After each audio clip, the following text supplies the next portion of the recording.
So, people, our film, I Know Exactly How You Die, is the new one from Alexandra Spieth.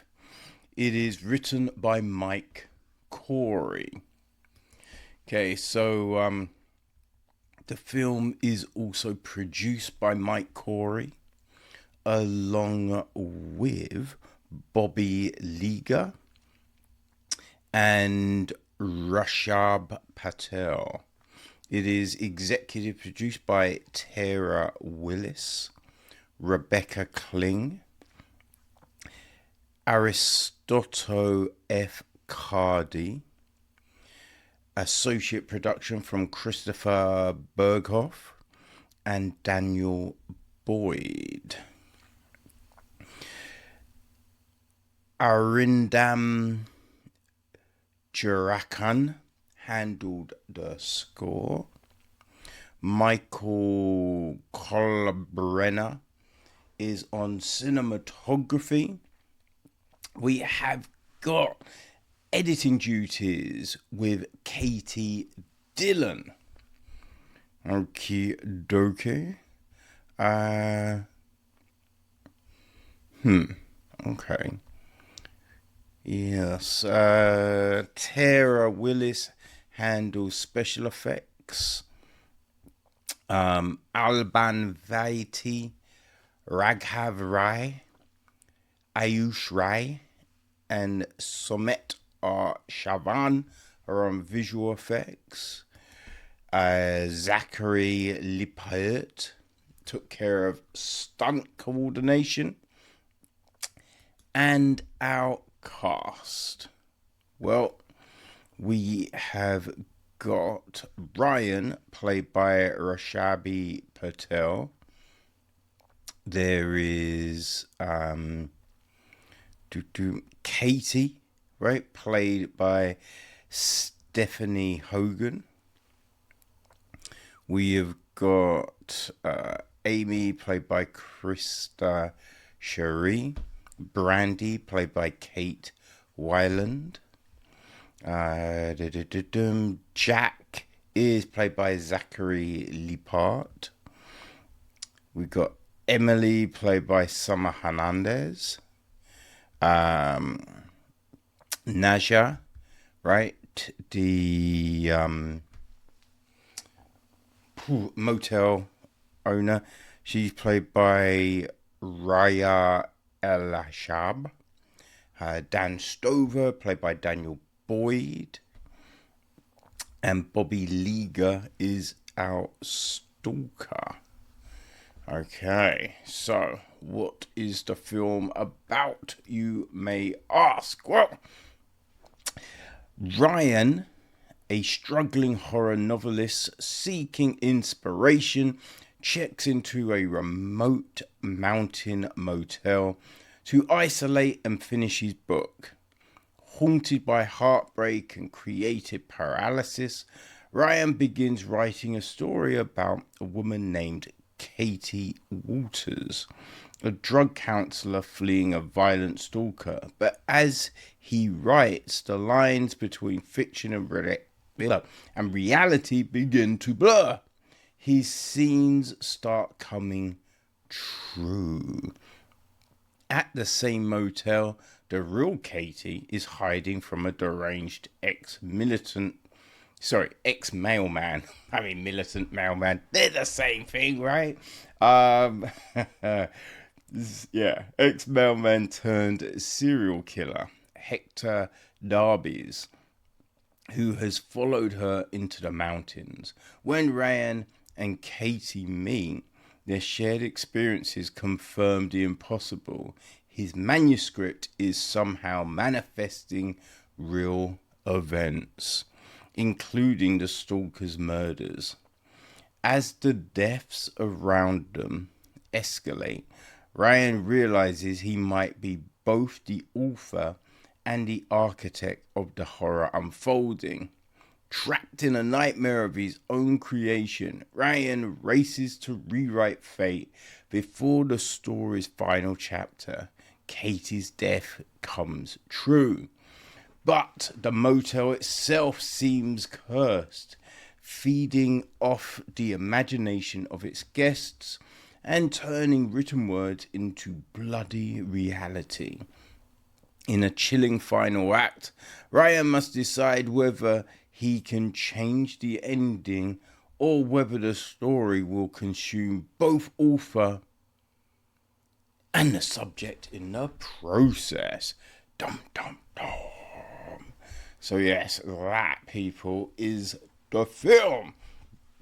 It's the second, it's our second joint from Alexandra Spieth.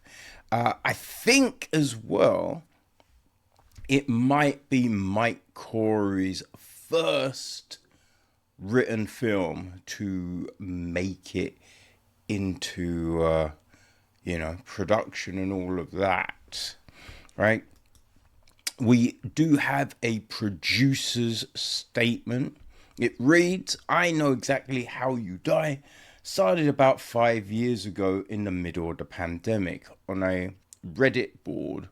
When the entire world and industry shut down, I felt helpless, just waiting for auditions and for the industry to start back up. I needed to do something. I had to be proactive. So I decided to produce a short film on a whim, and the experience was so fun, I threw all my resources into a feature. I decided to go on Reddit, specifically the screenwriting subreddit, looking for a writer to hire.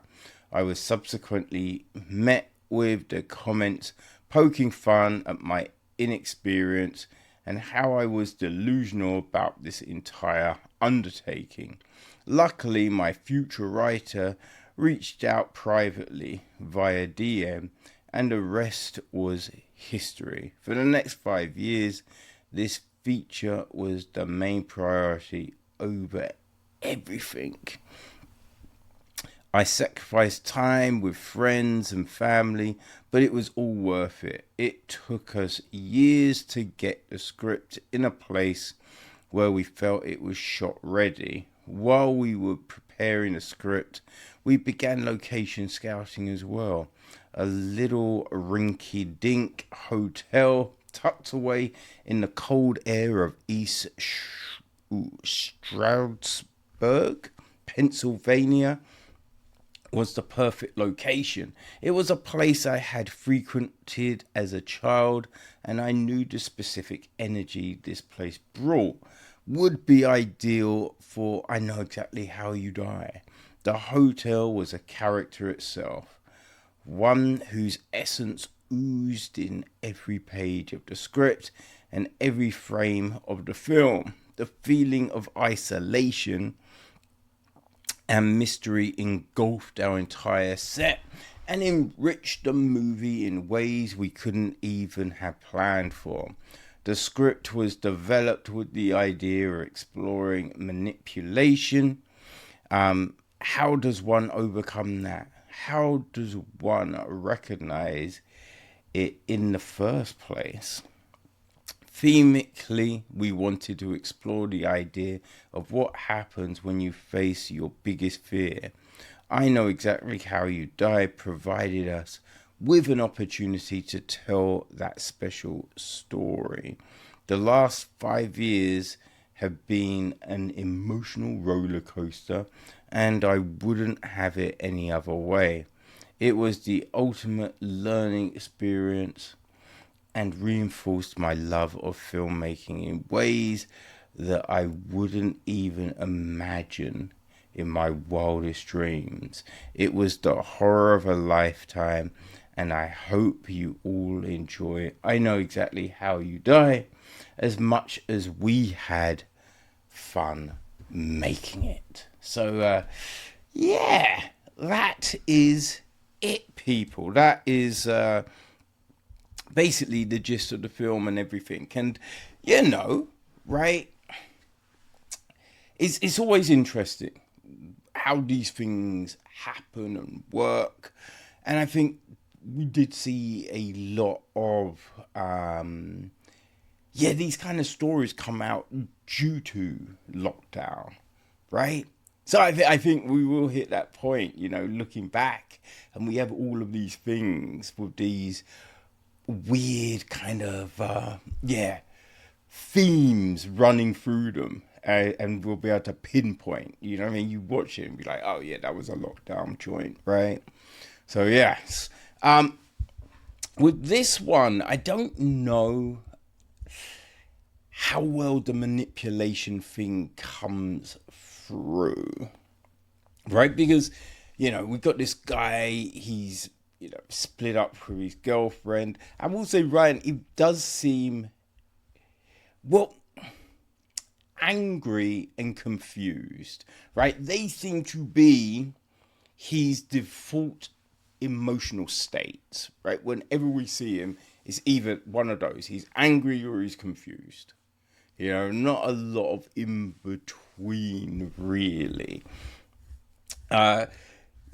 He's running late on his script, right? So I don't know. It's one of those things in this, right? And we see it a lot where a film, its story doesn't take into oh god, what's the word? Oh, it doesn't take into account. I guess account, that will work. The fact that modern technology means this certain thing they've written makes no sense, right? And that always baffles me. It's like in this, he's kind of trying to avoid calls, and he's mainly hoping for a call from his ex, and every time the phone goes, he picks it up and says her name. Now, the thing being, it's a mobile. He's being called by his agent. What the fuck, right? The name and number always flash up on your screen, right? Unless it's a number you don't have saved. But he's got Katie's number. He's got his manager's number. So you can't have someone constantly picking up the phone and saying a different name from the one that is obviously flashing up on their freaking phone, right? It makes no sense. It's just one of them bizarre things that kind of, it starts to throw you out, because you're like, wait, hold on.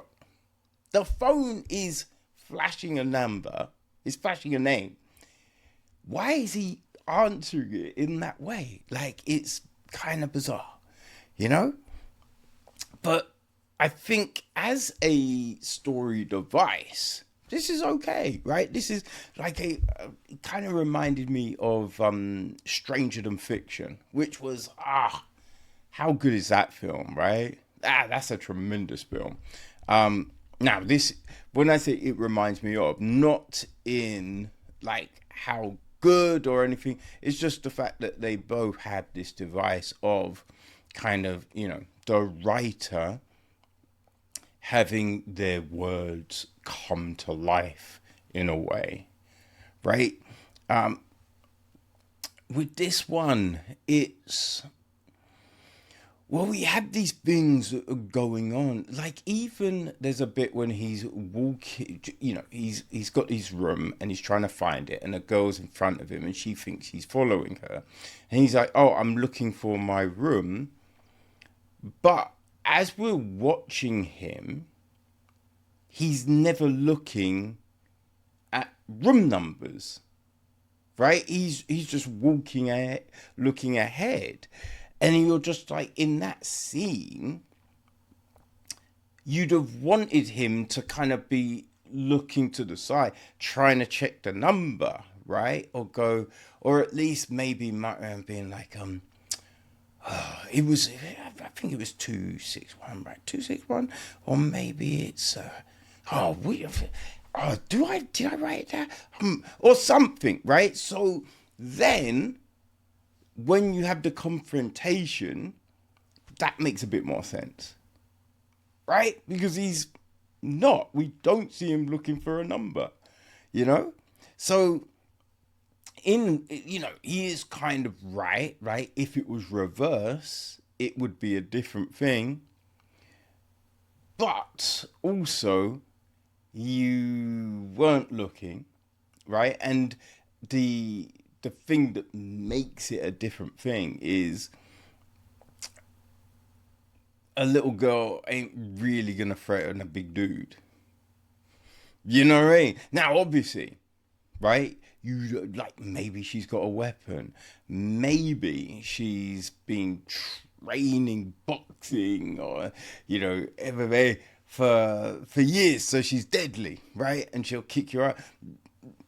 Unless that's the case, right? And even if she's a trained killer, right? When it comes to martial arts, depending on how big she is, because being a trained killer is still not gonna change, biology. So yeah, a bigger dude punching a girl in the face, she's still gonna go down even if she knows all the shit, right? So that's the difference. That's why it's scarier the way it is, but we don't have him giving any kind of consideration for that, or to just even be like, so yeah, don't worry, I'm just trying to find my room, as you're walking, just say it, right? So we have these things in this, and I think once you have that realization of what may be happening, I feel there's more he could do with what he's writing.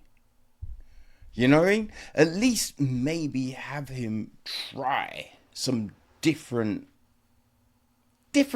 outcomes, which we don't really get. We don't really get that. And it's just, as I said like earlier, he seems to have these two default kind of emotional states. So there's a lot of time and he's kind of shouting, and it doesn't necessarily make sense for the scene, right? If he's talking to someone, trying to console them, and you got him going like, yeah, bah, bah, bah, bah, bah, and you're just like, wait, that's weird, right? Why is my man shouting? I don't know. Like, I think with things like this, it kind of, a lot of times it will come down to that relationship of the director with the cast, you know what I mean? Of his ability to, or her ability to, gel with the actors, to get them comfortable enough to be able to give their best performances, right? So, yeah, like it's kind of,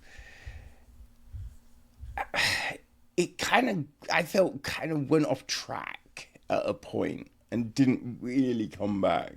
Like the ending, it feels very just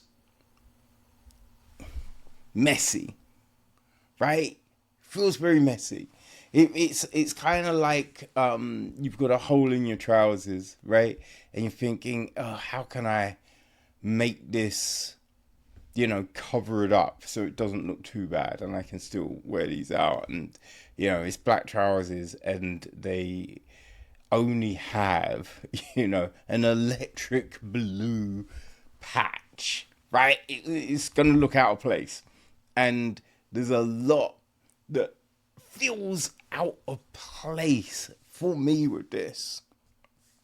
Now, it is one of them things, I think, right, where if you like those, I mean, it kind of felt, let's just say, like an episode from the, what's his name? Monkey Paw. Us and, bloody hell, I can't think of my man's name. But Peele, right? Yeah, Jordan Peele. That's it. Boom! Finally got there. Right? When he brought back Outer Limits. You know, like I found some of them, the idea was kind of intriguing, but it just didn't quite hit. This kind of feels like it would have fit into, you know, that anthology as a story. Right, obviously it'd be shorter, right? And I do think, yeah, this probably could have been shorter still. You know, cut out some of the baggage in a way, right? That might have worked, but it's kind of on that tone. So if you enjoyed, you know, the Outer Limits, then maybe people, you will want to go check out I Know Exactly How You Die, which is available on all your favorite VODs. Okay, there you go, people. I know exactly how you die.